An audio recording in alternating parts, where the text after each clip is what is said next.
Hello everyone. आज हम लोग पढ़ेंगे क्लास 10 ज्योग्राफी का चैप्टर नंबर 3 जो कि है वाटर रिसोर्सेज। दोस्तों, आप लोगों ने एक चीज़ तो नोटिस की होगी कि जो हमारी अर्थ है वो ज़्यादातर ब्लू है, यानी कि नीली है।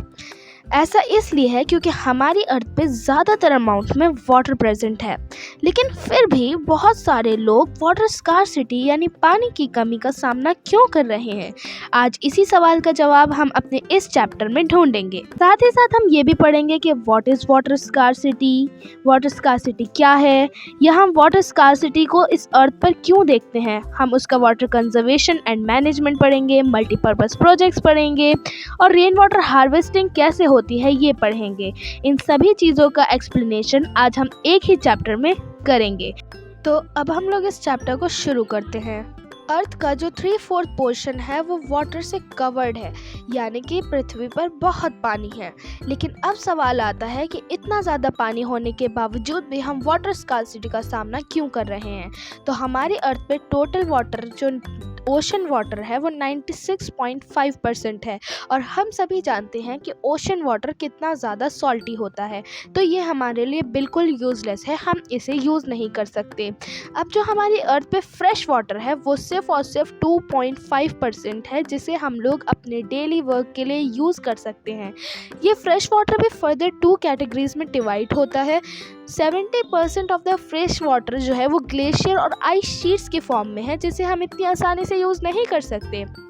और सिर्फ 30% ऑफ फ्रेश वाटर है जिसे हम लोग यूज़ कर सकते हैं, और हम लोग इसे अपने वर्क के लिए यूज़ कर सकते हैं। अब सवाल आता है, क्या ये पानी हमारे लिए इनफ है?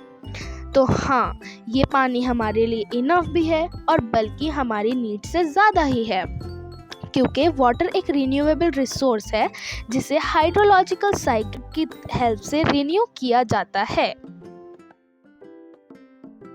अब आप में से बहुत सारे लोग ये भी सोच रहे होंगे कि जब इतना पानी हमारे लिए इनफ है तो बहुत सारी जगहों पे वाटर स्कार्सिटी क्यों है। या बहुत सारे साइंटिस्ट ये भी प्रेडिक्ट करते हैं कि बाय 2025 नियरली 2 बिलियन पीपल यानी 20 करोड़ लोग वाटर स्कार्सिटी का सामना करेंगे, मतलब पानी की कमी को झेलेंगे।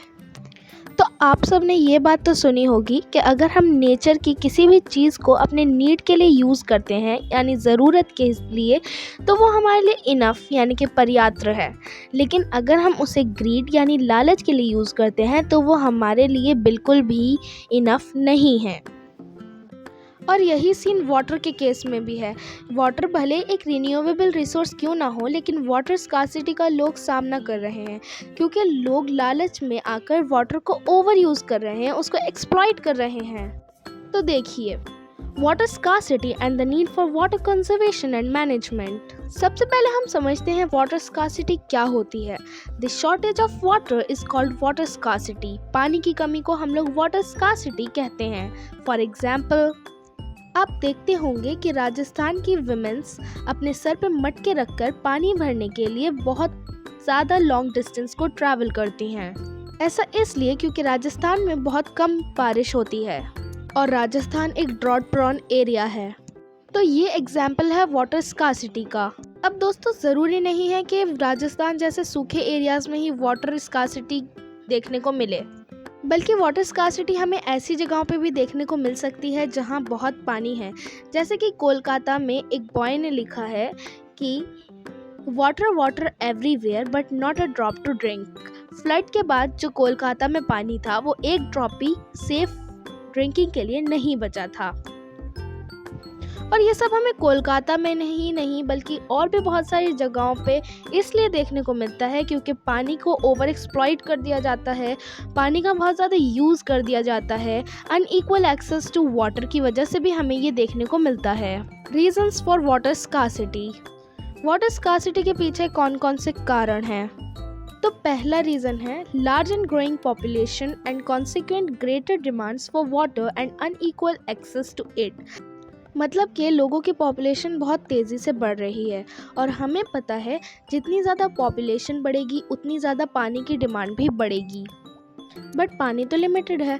तो जो रिच लोग होते हैं वो इस पानी को पी पाते हैं, उनके पास इस पानी की एक्सेस होती है। लेकिन गरीब लोगों के पास डेली यूज़ के लिए भी ये पानी नहीं होता है। हम लोग देखते हैं कि जो अमीर लोग होते हैं उनके पास बड़े बड़े स्विमिंग पूल होते हैं और गरीब लोग एक एक पानी की बूंद के लिए तरसते हैं। तो पहला रीज़न तो यही है, जैसे जैसे पॉपुलेशन बढ़ रही है वैसे वैसे पानी की डिमांड बढ़ रही है और जो अमीर लोग हैं उनके पास ज़्यादा से ज़्यादा पानी पहुंच रहा है, वहीं गरीब लोगों तक नहीं।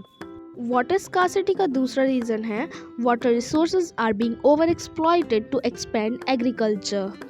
जैसे जैसे पॉपुलेशन इंक्रीज़ हो रही है, फूड ग्रेन्स की जो प्रोडक्शन है उसमें भी इंक्रीज़ आ रहा है। तो फार्मर्स जो होते हैं वो एग्रीकल्चर एक्टिविटी को परफॉर्म करते हैं, जिसके लिए वो वेल्स और ट्यूब वेल्स का यूज़ करते हैं, मतलब जिसमें बहुत सारा ग्राउंड वाटर एक्सट्रैक्टेड होता है और यही एक सबसे बड़ा कारण है ग्राउंड वाटर लेवल के डिक्रीज़ होने का। इससे हमारा जो ग्राउंड वाटर लेवल है वो बहुत ज़्यादा डिक्रीज़ हो रहा है। थर्ड रीज़न है increasing industries has made matters worse by exerting pressure on existing fresh water resources.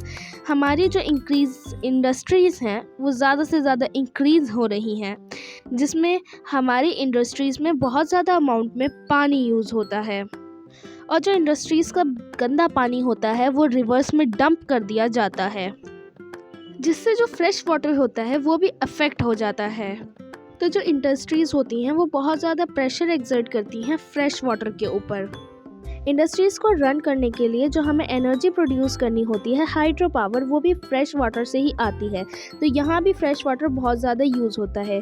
Total electricity में से जो 22% इलेक्ट्रिसिटी है वो हाइड्रो इलेक्ट्रिसिटी है जो इंडस्ट्रीज़ में यूज़ होती है।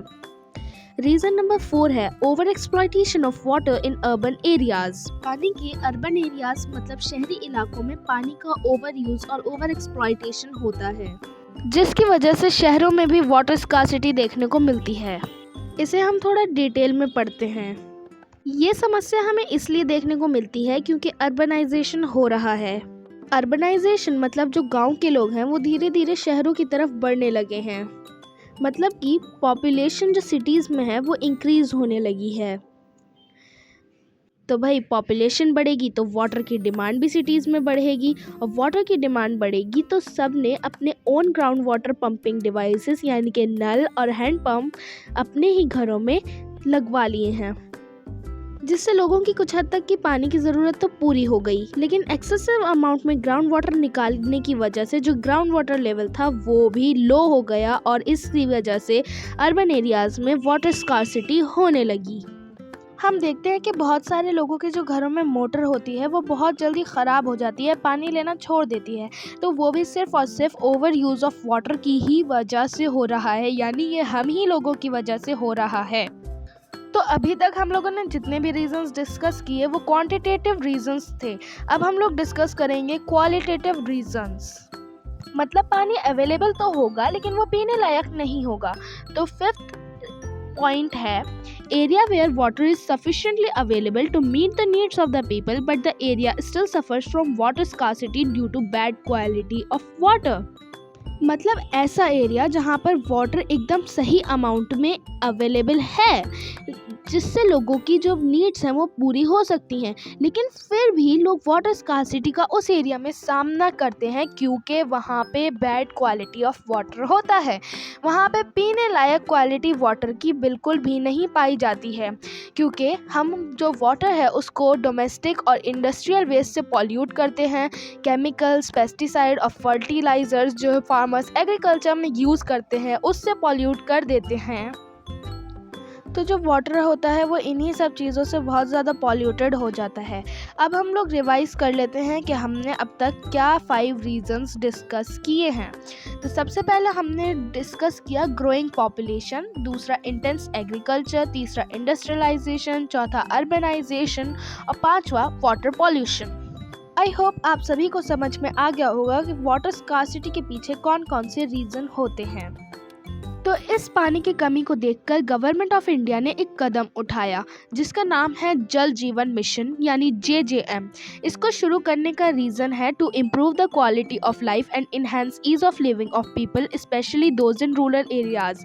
मतलब कि इससे क्वालिटी को, जो पानी की क्वालिटी है उसको इम्प्रूव किया जाए और रूरल एरियाज़ में और हर जगह के लोगों को एक सही अमाउंट में पानी मिल पाए। इसका मेन ऑब्जेक्टिव यानी कि गोल था हर रूरल हाउस होल्ड में एक assured supply of portable piped water मिलना चाहिए और एक पर्सन को रोज़ाना कम से कम 55 लीटर्स पाइप वाटर मिलना चाहिए। अब सवाल आता है, why do we need for water conservation and management. मतलब हमें वाटर को मैनेज और कंजर्व करने की क्या ज़रूरत है। तो इसके पीछे बहुत सारे रीज़न्स हैं और वो हैं कि हमें बहुत सारी इससे प्रॉब्लम्स हो सकती हैं। जैसे हमें अच्छा पानी मिलने की वजह से, नहीं मिलने की वजह से हेल्थ प्रॉब्लम हो सकती हैं, हमारी जो फूड सिक्योरिटी है वो डिस्टर्ब हो सकती है और भी बहुत सारे रीज़न्स होते हैं इसके, जो कि हम अपनी डेली लाइफ में देखते ही हैं। इकोसिस्टम जो होता है वो हमारा ख़राब हो सकता है, हमारे जो प्लांट लाइफ है वो इफ़ेक्ट हो सकती है। और ऐसा ही नहीं, अगर हम ओवर एक्सप्लॉइट जो है वो वाटर को करते रहे तो हमारा जो है, हमें इकोलॉजिकल क्राइसिस भी देखने को मिल सकती है अगर हमने पानी को कंजर्व और मैनेज नहीं किया। इसलिए अच्छा है ताकि हम पानी को कंजर्व करें ताकि हमें आगे जाकर इन प्रॉब्लम्स का सामना नहीं करना पड़े। नेक्स्ट टॉपिक है हमारा multipurpose river projects and integrated water resources management. तो जैसा कि मैंने आपको बताया कि हमें पानी का कंजर्वेशन और मैनेजमेंट करना चाहिए, लेकिन अब सवाल आता है कि हम इसे कंजर्व और मैनेज कैसे करें। How to be conserve and manage water. तो इसको कंजर्व करने का सबसे अच्छा तरीका है हाइड्रोलिक स्ट्रक्चर्स। मतलब कि वो स्ट्रक्चर्स जिनकी हेल्प से हम पानी को कलेक्ट कर सकें और उसको एक अच्छे तरीके से यूज़ करें, उसका एक फ्लो मैनेज कर सकें। जैसे कि डैम्स, रिजर्वॉयर्स, कैनाल्स, लेक्स, इन सभी तरीक़ों से हम वाटर को अच्छे से मैनेज कर सकते हैं। अब इससे ऐसा नहीं है कि हम अभी से ही हाइड्रोलिक स्ट्रक्चर बनाना सीखें, बल्कि इंडिया में कई साल पहले से ही हाइड्रोलिक स्ट्रक्चर्स जो हैं वो बनाए जाते हैं। तो चलिए देखते हैं इंडिया में पुराने टाइम में कौन कौन से हाइड्रोलिक स्ट्रक्चर्स बनाए गए थे। Hydraulic structures in ancient India. In the 1st century BC, Sringavaramapura near Allahabad had sophisticated water harvesting system channeling the flood water of the river Ganga। 1st century BC में श्रृंगावरपुरा जो कि अलाहाबाद के पास है, उसमें sophisticated water harvesting system था, उसको बनाया गया था जिससे flood water of the river Ganga को स्टोर किया जाता था और ये इंडिया का ओल्डेस्ट हाइड्रोलिक स्ट्रक्चर है। उसके बाद चंद्रगुप्त मौर्य के टाइम पे डैम्स, लेक्स और इरिगेशन सिस्टम को बहुत बड़ी अमाउंट में बनाया गया था और ये जो इसके सोफिस्टिकेटेड एविडेंसेस इरिगेशन के थे वो कलिंगा, नागार्जुनकोंडा, बेन्नूर, कोल्हापुर में भी फाइंड किए जाते हैं। 11th century में भोपाल लेक यानी जो कि one of the artificial lakes of its time है वो बना था। 14th century में जो टैंक है हौज खान का दिल्ली में, वो कंस्ट्रक्ट कराया था इल्तुतमिश ने for supplying water to Siri Fort area. तो देखा आप लोगों ने, पुराने समय में भी बहुत सारे हाइड्रोलिक स्ट्रक्चर्स जो थे वो बनाए जाते थे, लेकिन हमें इस चैप्टर में एक ही तरीके के हाइड्रोलिक स्ट्रक्चर के बारे में पढ़ना है जो कि है डैम्स। अब सवाल आता है कि डैम्स क्या होते हैं और ये हमें कैसे हेल्प करते हैं कंजर्व और मैनेज करने के लिए वाटर को। तो सबसे पहले बात करते हैं what is a dam. Dam is a barrier across flowing water that obstructs, directs or retards the flow, often creating a reservoir, lake or impoundment. तो जो डैम होता है वो एक बैरियर होता है जो पानी के फ्लो को रोकता है। इससे हम जो है पानी को अलग अलग दिशा में भेज सकते हैं और पानी की जो स्पीड है अगर वो तेज़ है तो हम उसको स्लो कर सकते हैं। जैसा कि आप लोग इस इमेज में देख सकते हैं कि डैम से रिजर्वॉयर भी बन सकता है, लेक भी बन सकता है और इम्पाउंडमेंट यानी एक छोटा लेक भी बन सकता है और ये सब डिपेंड करता है डैम के साइज़ के ऊपर। अब हम पढ़ेंगे क्लासिफिकेशन ऑफ डैम। मतलब डैम को किस तरीके से क्लासिफाई किया गया है। पहला है on the basis of material और दूसरा है on the basis of height. तो on the basis of material मतलब किस मटेरियल से डैम बने हैं। तो मटेरियल के बेसिस पर डैम मेनली 3 प्रकार के होते हैं। टिम्बर डैम्स जो कि वुड से बनते हैं, मैसनरी डैम्स जो कि विद रॉक से बनते हैं, ब्रिक से बनते हैं, कंक्रीट से बनते हैं, एम्बैंकमेंट डैम्स जो कि soil, rocks, wood, plastic, mould etcetera इन सब चीज़ों से बनते हैं। सिमिलरली हम डैम्स को हाइट के बेसिस पर भी 3 टाइप्स में डिवाइड करते हैं, high heighted dams, medium heighted dams और लो हाइटेड डैम्स। तो अब हम लोग पढ़ेंगे डैम्स के यूजेस। तो Traditionally, dams were built to impound rivers and rainwater that could be used for irrigation later. यानी कि पहले के टाइम पे जो डैम्स थे उनको इसलिए बनाया जाता था ताकि उनके वाटर को हम बाद में अपनी एग्रीकल्चर फील्ड्स को इरिगेट करने के लिए यूज़ करें। आज के टाइम पर डैम्स जो है वो irrigation purpose, electricity generation, domestic and industrial uses के लिए बनाए जाते हैं। मतलब डैम का यूज़ फ्लड कंट्रोल करने के लिए भी यूज़ किया जाता है और तो और इसको रिक्रिएशन और इनलैंड नेविगेशन और फिश ब्रीडिंग के लिए भी यूज़ किया जाता है। डैम्स को अब मल्टीपर्पज़ प्रोजेक्ट रेफर कर दिया गया है। Examples of dams in the Sutlej river basin, जो हमारी सतलुज रिवर बेसिन है उसमें जो हमारा भकरा नंगल डैम प्रोजेक्ट है उसका मेन पर्पस है हाइड्रो इलेक्ट्रिसिटी प्रोडक्शन और इरिगेशन। वहीं महानदी बेसिन में जो हमारा हीराकुंड डैम है जो कि एक प्रोजेक्ट है उसका मेन पर्पस है वाटर कंजर्वेशन और फ्लड कंट्रोल। इन 2 प्रोजेक्ट्स को इसलिए लॉन्च किया गया ताकि पानी को कंजर्व और मैनेज किया जा सके। अब डैम की इतनी सारी अच्छाइयाँ देखकर जवाहरलाल नेहरू ने कहा था कि dam is the temple of modern India. जो डैम है वो मॉडर्न इंडिया का टेम्पल है। अब डैम्स बनाने के इतने सारे फ़ायदे तो हैं, लेकिन फिर भी बहुत सारे लोग जो मल्टीपर्पज़ प्रोजेक्ट्स हैं और डैम्स हैं उनका अपोज करते हैं, विरोध करते हैं। क्यों?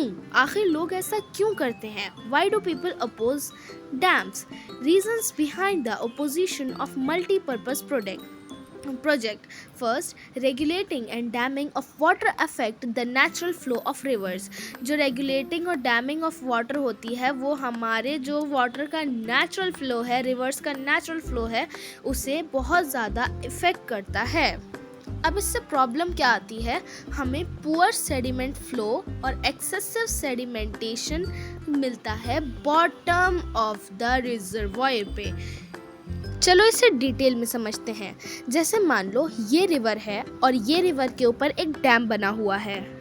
अब जो वाटर फ्लो करेगा वो यहाँ से आसानी से हो जाएगा, बट जो वाटर के अंदर जो छोटे छोटे सेडिमेंट्स यानी कि कण होंगे वो वहीं पर बॉटम पर इकट्ठे होने, जिन सेडिमेंट्स को आगे जाना चाहिए था वो डैम की वजह से सब बॉटम पर ही इकट्ठे होने लगते हैं, जिसकी वजह से दूसरी साइड हमें पुअर सेडिमेंट फ्लो देखने को मिलता है। अब इस वजह से यहाँ पर रॉकी स्ट्रीम बेड्स यानी पत्थर की लेयर्स फॉर्म हो जाती हैं, जिसकी वजह से हमारी जो एक्वेटिक लाइफ है वो बहुत ज़्यादा थ्रेटन और परेशान हो रही है। डिफ़िकल्ट हो जाता है ये एक्वेटिक फौना यानी एनिमल्स, एक्वेटिक एनिमल्स के लिए माइग्रेट करना।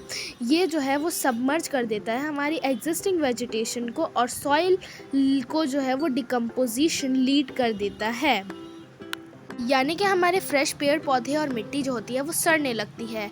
अब रीज़न नंबर 2 है multipurpose projects and large dams have also been the cause of many new social movements like the Narmada Bachao Andolan and तहरी दाम आंदोलन एक्सेट्रा। जो इसके लिए हैं मल्टीपर्पज़ प्रोजेक्ट्स हैं लार्ज डैम्स के, जैसे कि हमारे जो सोशल मूवमेंट्स हैं लाइक नर्मदा बचाओ आंदोलन और तहरी दाम आंदोलन, ये सब शुरू किए गए हैं। क्योंकि जैसे जैसे डैम्स बिल्ड हो रहे हैं इसकी वजह से लार्ज स्केल डिस्प्लेसमेंट होता है लोकल और ट्राइबल पीपल का, लोकल कम्युनिटीज़ का, क्योंकि वहाँ की लोकल कम्युनिटीज़ को उनकी जगह से डिस्प्लेस कर दिया जाता है, वहाँ से हटाया जाता है और लोगों को अपना जो है वो लाइवलीहुड छोड़ना पड़ता है, अपनी वहाँ से जगह जो होती है वो छोड़नी पड़ती है। इससे जो है वो लोकल पीपल को कुछ भी बेनिफिट नहीं होता है। जो लैंड ओनर्स होते हैं, लार्ज फार्मर्स होते हैं, इंडस्ट्रियलिस्ट होते हैं और फ्यू अर्बन सेंटर्स होते हैं, उनको असल में बेनिफिट पहुंचता है, लेकिन जिसे डिस्प्लेस किया गया होता है उसको नहीं पहुंचता है, उन लोगों का नुकसान होता है। इसी वजह से भी लोग बहुत सारे इसका अपोजिशन कर रहे हैं। Third, irrigation has also change the cropping pattern in many regions with farmers shifting to water intensive and commercial crops। Irrigation से जो है हमारे क्रॉपिंग पैटर्न्स चेंज हो रहे हैं, क्योंकि अब जो फार्मर्स हैं वो वाटर इंटेंसिव और कमर्शियल क्रॉप्स, यानी जो कमर्शियल क्रॉप्स जो हमें ज़्यादा पैसा देती हैं, उन क्रॉप्स की तरफ बढ़ रहे हैं जिसमें हाई यील्डिंग वैरायटी की सीड्स को यूज़ किया जाता है, जिसकी वजह से हमारी सॉइल सैलाइन हो रही है, यानी मिट्टी नमकीन होती जा रही है। इंक्रीज़ कर रही है ये सोशल गैप रिच और पुअर फार्मर्स के बीच में। कैसे, देखते हैं। मान लो दो किसान हैं, एक डैम के पास है और दूसरा डैम से दूर है। अब ज़्यादा वाटर किसको मिलेगा? ऑब्वियसली इसको, क्योंकि ये डैम के ज़्यादा पास है, इसको अच्छी वाटर सप्लाई मिलेगी और इसके जो क्रॉप्स हैं वो भी ज़्यादा अच्छे होंगे, जिसकी वजह से इसको पैसे भी अच्छे मिलेंगे। दूसरे फार्मर के पास वाटर सप्लाई जो है वो बहुत पुअर है, इसलिए उसको अपने क्रॉप के पैसे भी ठीक से नहीं मिलेंगे। Conflicts between people wanting different uses and benefits from the same water. इसका मतलब होता है कि जो सेम पानी होता है वो कुछ लोगों को मिलता है और कुछ लोगों को नहीं। यही केस एक गुजरात में भी हुआ था, जहाँ के फार्मर्स ने इसके लिए विरोध किया था। आप स्क्रीन पर ही केस स्टडी पढ़ सकते हैं। तो देखा आप लोगों ने, डैम्स बनने की वजह से अमीर और गरीब का सोशल गैप कितना ज़्यादा बढ़ गया है। फोर्थ रीज़न है, interstate water disputes are also becoming common with regard to sharing the cost and the benefits of the multipurpose project. मतलब कि मल्टीपर्पज़ प्रोजेक्ट्स के जो कॉस्ट एंड बेनिफिट्स होते हैं वो किन लोगों में डिवाइड होंगे, इस चीज़ को भी लेकर इंटरस्टेट्स वाटर में डिस्प्यूट्स होते हैं, यानी कि विवाद और लड़ाई होती है। तो हुआ क्या, महाराष्ट्र गवर्नर ने कृष्णा बेसिन पर डैम बना दिया, जिससे क्या हुआ, कर्नाटका और आंध्र प्रदेश में जो पानी आता था वो आना कम हो गया, क्योंकि उस रिवर पर डैम बन गया था, जिससे एग्रीकल्चर और इंडस्ट्रीज़ के ऊपर बहुत बुरा इम्पैक्ट पड़ता है। तो जो आंध्र प्रदेश और कर्नाटका की गवर्नमेंट थी वो अपना स्टेप उठाती है महाराष्ट्र की गवर्नमेंट के अगेंस्ट में, यानी कि पानी के लिए इन स्टेट्स के बीच में डिस्प्यूट्स यानी कि विवाद देखने को मिला, जिससे हमें पता चला कि डैम से मल्टीपर्पज़ प्रोजेक्ट की वजह से हमें इंटरस्टेट डिस्प्यूट्स भी देखने को मिलते हैं। पॉइंट नंबर 5 है, most of the objective of the projects are failed to achieve the purpose for which they were built. अक्सर ऐसा होता है कि जिस वजह से डैम्स बनाए जाते हैं उसी ऑब्जेक्टिव को वो जो डैम्स का प्रोजेक्ट होते हैं वो अचीव करने में फेल हो जाते हैं। देखो क्या होता है कि डैम बनाने से बाढ़ आने को कंट्रोल किया जाता है, यानी फ्लड को कंट्रोल कर सकते हैं, लेकिन बाढ़ आने का जो मेन रीज़न होता है ना वो भी डैम ही होते हैं।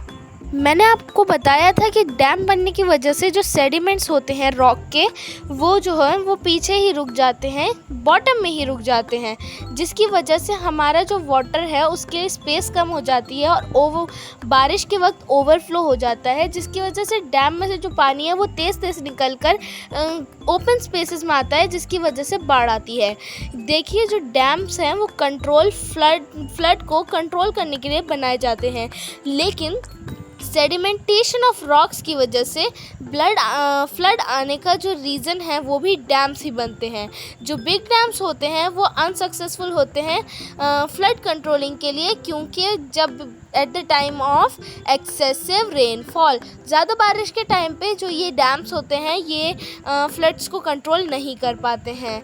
तो मैंने इन सभी रीज़न्स को समराइज़ करके लिख दिया है, अब आप लोग इसे पढ़ लीजिएगा, ये आपको नोट्स बनाते टाइम बहुत हेल्प करेंगे। इन पॉइंट्स को आप लोग याद कर लीजिएगा, ये एग्जामिनेशन पॉइंट ऑफ व्यू से काफ़ी ज़्यादा इम्पॉर्टेंट टॉपिक है।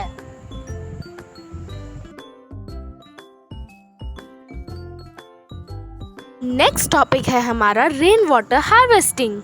अब देखो, डैम बनाने से हमारे कई सारे नुकसान होते हैं, इसलिए डैम बनाना एक अच्छा ऑप्शन बिल्कुल भी नहीं होता है। इसलिए एक अच्छा ऑल्टरनेटिव ऑप्शन है रेन वाटर हार्वेस्टिंग करना, मतलब बारिश के पानी को इकट्ठा करना। अब सवाल आता है रेन वाटर हार्वेस्टिंग होती क्या है। तो rain water harvesting is the collection and storage of rain water.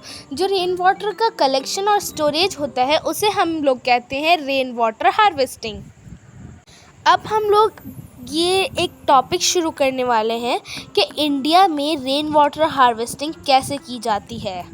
Point number 1 है, in hill and mountainous region people build diversion channels like the guls and kuls of the western Himalayas for agriculture.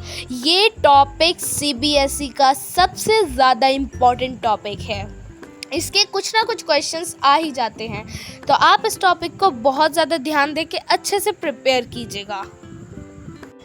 Simply क्या होता है, पहाड़ों वाले इलाके में ढेर सारे जो बड़ा सा एक गड्ढा होता है वो खोद दिया जाता है, जिसमें बारिश के टाइम पर उसमें पानी जो है वो डाइवर्जन चैनल की हेल्प से इकट्ठा हो जाता है, जिसको हम लोग नाम देते हैं Gul's and कुल्स। Now the second topic is rooftop rainwater harvesting was commonly practiced to store drink water particularly in Rajasthan। Rajasthan में जो था वो rooftop rainwater harvesting को प्रैक्टिस किया जाता था, जिसमें हमारी जो रूफ टॉप होती है, छत होती है, वहाँ से अंडरग्राउंड जो है पाइप को कनेक्ट कर दिया जाता था, जहाँ से रूफ टॉप से डायरेक्टली पानी अंडरग्राउंड जाता था। Third point is in the flood plains of Bengal people developed inundation channels to irrigate their fields।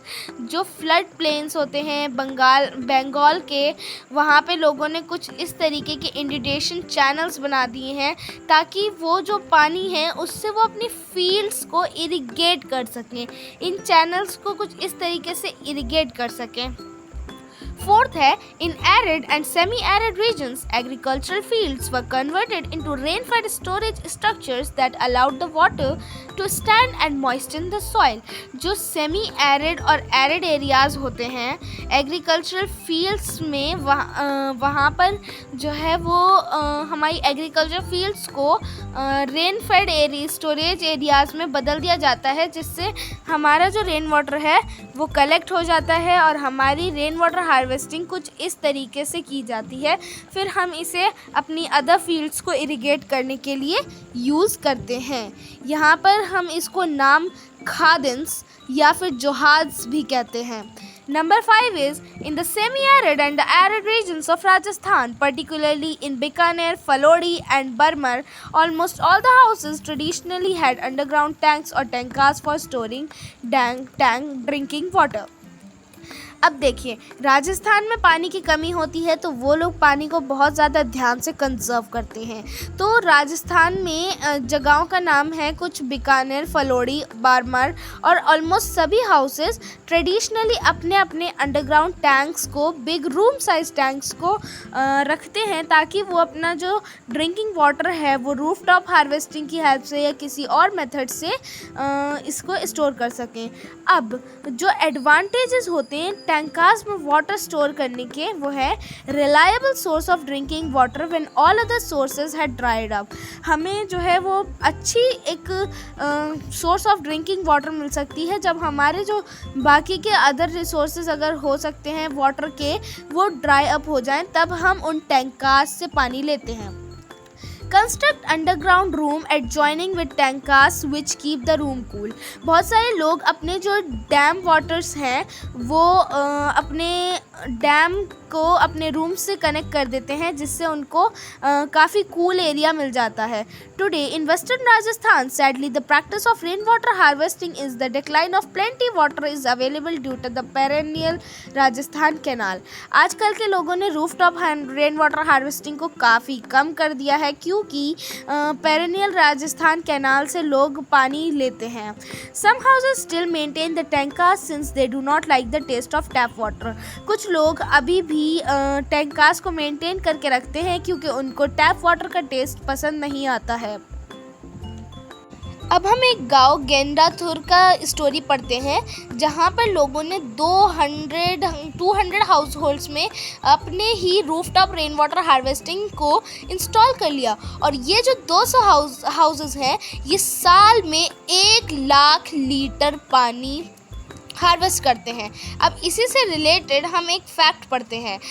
Tamil Nadu जो थी वो फर्स्ट स्टेट इन इंडिया थी जिसने roof top rain water harvesting structure को हर घर में कंपलसरी बनाया था। और अगर कोई रूफ टॉप हार्वेस्टिंग नहीं करेगा तो उसको पनिशमेंट मिलेगी। अब रेन वाटर हार्वेस्टिंग का दूसरा सिस्टम है bamboo drip irrigation system. Meghalaya में 200 साल पुराना ये सिस्टम है। Tapping stream and spring water by using bamboo pipes is prevalent. तो ये प्रैक्टिस बैम्बू पाइप्स की हेल्प से कुछ इस तरीके से की जाती है कि ड्रॉपलेट्स बाय ड्रॉपलेट्स हमारी क्रॉप्स को जो है वो मिलती रहती है, जिससे हमारे प्लांट्स ग्रो भी होते रहते हैं। 18 to 20 liters of water enters the bamboo pipe and gets transported hundreds of meter। तो जो बैम्बू है वो हमारी 18 to 20 liters of पानी ले लेता है और फिर hundreds of meters उस पानी के साथ ट्रैवल करता है और जगह जगह पर वो पानी जहाँ भी रिक्वायर होता है वहाँ देता है। Thanks for watching.